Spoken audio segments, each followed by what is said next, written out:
На дата 4 ноември 2023 година българската група на Профи Травел се намираме в столицата Тимпу, столицата на Хималайското кралство Бутан. Днес е много специален ден.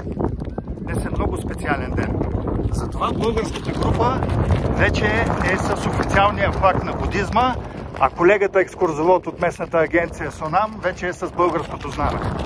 Днес е важен ден в будизма, защото на днешна дата по лунния календар на будистите Буда слиза от небесата на земята. Разбира се, ние сме щастливци, че точно в това време се намираме тук, за да уважим традициите, културата на будизма и на народа на Бутан. Това, което виждаме, е не само статуя.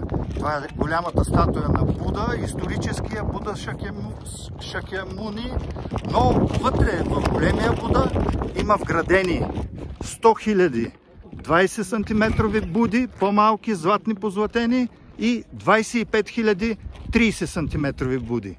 125 000 малки буди, като идеята е това да отговаря този комплекс на учението, че всеки един от нас може да стане просветлен, може да стане Буда. Добре дошли в Бутан. Ом...